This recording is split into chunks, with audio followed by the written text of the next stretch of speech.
Younger NBA fans think of Charles Barkley as the funny analyst on Inside the NBA, maybe not fully realizing what a beast of a player he really was.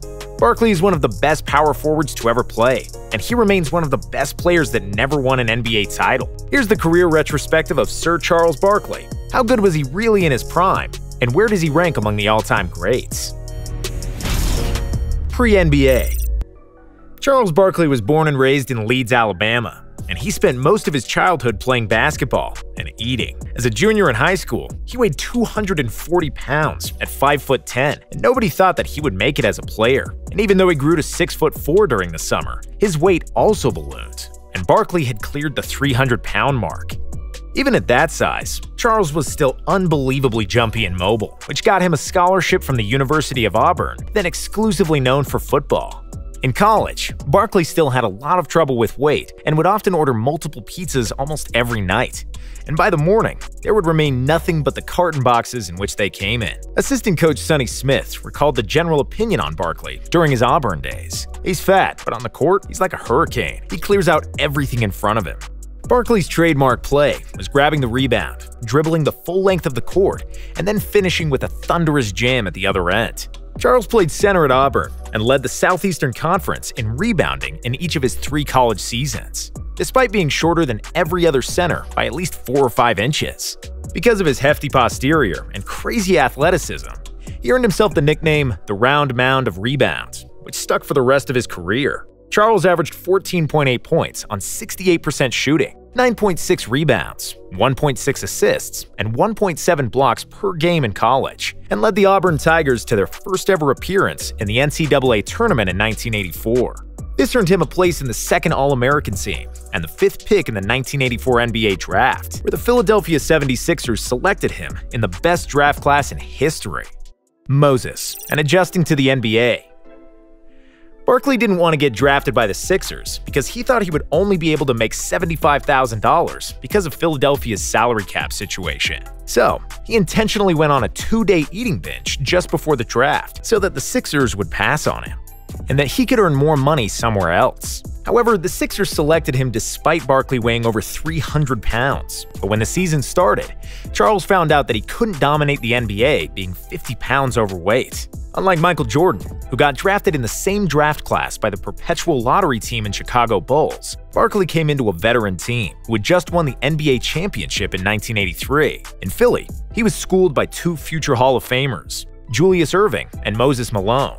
It was Malone who became Barkley's primary mentor and the person who had the biggest influence on his NBA career. "You're fat and you're lazy," Moses said to Barkley during his rookie year. If anybody else had said that to him, a fiery 22-year-old Charles would have probably cursed him out and kept eating pizzas. But because Moses Malone was a 3-time NBA MVP and the Finals MVP from the 1983 championship team, Barkley had no other choice but to listen. He trimmed down to 250 pounds, which has more or less been his playing weight throughout the best years of his career. And even though he wasn't bad as a rookie, averaging 14 points and 8.6 rebounds per game, after he lost those 50 pounds, he averaged 20 and 13 as a sophomore. Leader of the team and early playoff exits. After Barkley's 2nd season in the NBA, the 76ers decided to trade Moses Malone and give the team's reins to Barkley, which was a huge mistake. It's not that Barkley wasn't capable of carrying a team at that point, but the fact was that Moses had a lot of good basketball left in the tank. Big Mo was an all-star in the next 3 years in Washington and Atlanta, averaging 21 points and 12 rebounds. The players that the Sixers got in return didn't pan out, and Barkley might have won a championship in those 3 years with Moses. Instead, he became by far the best player on the team, which was great for the stat sheet, but he lacked the quality support to make it far in the playoffs. After Dr. J's retirement in 1987, the Sixers didn't win a playoff series in 4 years, despite stellar performances from Barkley. Sir Charles averaged 26 points and 12 rebounds from 1986 to 1991, and each season, he was in the NBA top 10 in both scoring and rebounding. He led the league in true shooting percentages 4 years in a row in that span. Along with 4 assists, he was dishing out every night. By the end of the 80s, Chuck was not far behind Magic and Jordan in the contention for the best basketball player alive. However, frustration grew over the Sixers' management's inability to build a good team. Barkley had the biggest mouth in the entire league, and he often criticized the organization's leadership and regularly expressed his dissatisfaction in the media. This was also reflected on the floor, where he often got into verbal and physical duels with rival players, as well as quarrels with fans, both home and away. It didn't matter. It all culminated in January of 1991, when he responded to insults from the stands by spitting at the man who insulted him, but instead, he spat on the little girl sitting in that part of the stands. That incident changed him forever, as he vowed never to lose control like that again on the court. For the 1992 season, Barkley was named an All-Star for the 6th year in a row. But after the Sixers failed to make the playoffs, Charles was fed up, and the Sixers finally gave in and traded him to Phoenix. Dream Team, MVP, and a trip to the finals. Charles was among the 12 players to represent the USA during the 1992 Olympic Games in Barcelona, the first time ever that Americans had sent pro players to the Olympics. Charles was the best player on the Dream Team, leading the team in scoring with 18 points per game on a phenomenal 71% shooting. After he won the gold in Barcelona, Barkley arrived in Phoenix in the best shape of his life. He never looked better, he never sounded more immersed in basketball, and his confidence was through the roof. Because for the first time since he was a rookie, he had a quality collection of teammates to accompany him. The Suns were led by him and fellow All-Stars Dan Marley and Kevin Johnson, and won 62 games in the regular season, the best record in the NBA, with 25 points, 12 rebounds, and 5 assists on average. Barkley deservingly won the Most Valuable Player award for the 92-93 season. Chuck was fantastic throughout the playoffs, especially in the West Finals against the Sonics, where he pushed the Suns to victory with a triple-double in Game 7.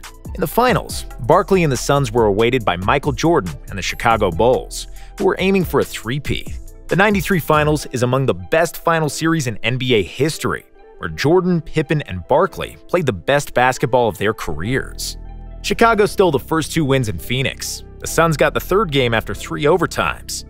In the fourth, Michael Jordan dropped 55 points for a close Bulls win, with Phoenix sending the series back to Arizona for 2 deciding games.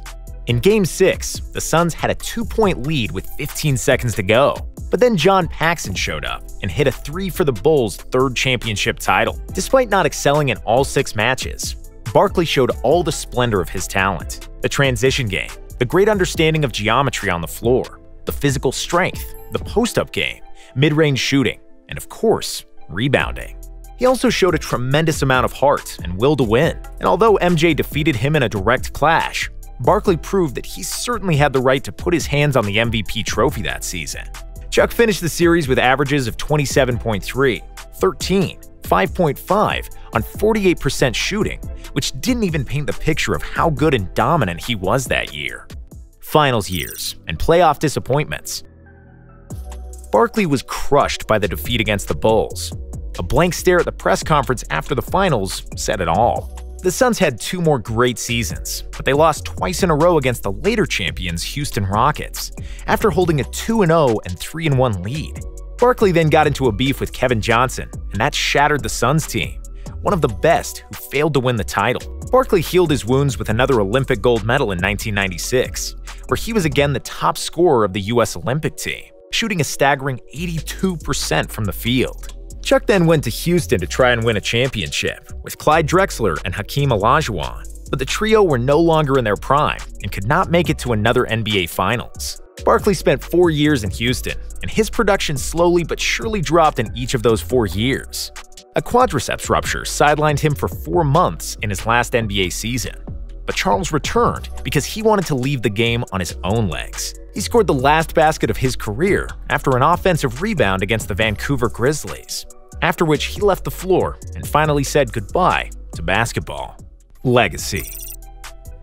In 1986, Barkley became the shortest player in league history to win the NBA rebounding title with 14.6 rebounds per game. At 6'5", Barkley was out-rebounding 7-footers on the regular, and bear in mind that he played in the golden era of NBA centers. Barkley never averaged less than 10 rebounds per game after his rookie season, and because he did this at 6'5", many believe that he was the best rebounder that ever played, together with Dennis Rodman. He often told me, "Just shoot, I'll catch every miss and put it back in the basket." It was mostly like that. His desire to catch the rebound was the biggest I've ever seen in my life, said Hersey Hawkins, Charles's teammate for 4 seasons. Chuck was unstoppable in transition, very similar to LeBron James, as nobody would dare to put their body in front of a 250-pound freight train when he sprinted at full speed. When he got the ball deep in the low post, there was almost nothing that defense could do to stop him. Barkley combined his huge butt with astonishing explosiveness and scored almost without fail against players who were much taller than him. If there was a double team, Charles would always find an open teammate, which is proven by the career average of 4 assists per game, a big number for a power forward. If he won a title, he'd be higher on the list of the best NBA players in history, but even without one, he's among the 5 best players at his position and 50 best overall. Other than his stellar play on the court, Barkley had arguably the most colorful and controversial personality in NBA history. He was one of the best trash talkers ever, and this man would be arguing during the game with his coach, teammates, opponents, referees, and fans. And then he would deliver a cold-blooded performance of, say, 25 points, 15 rebounds, 5 assists on 70% shooting, as if he was in deep focus throughout the game. With Barkley, it has never been boring. Chuck had the habit of expressing his opinion at any cost, no matter how much it clashed with good taste and social norms, and you could never guess what kind of controversial statement Barkley would give to the media. He made jokes about journalists, fans, and teammates, but he often laughed at himself, which translated to an exceptional TV career on TNT's Inside the NBA. With his quick thinking, humor, and the absolute lack of filter, Chuckster changed sports television forever and became the best sports analyst in TV history, despite the fact he can't pronounce many of the current players' names, nor recognize half of them.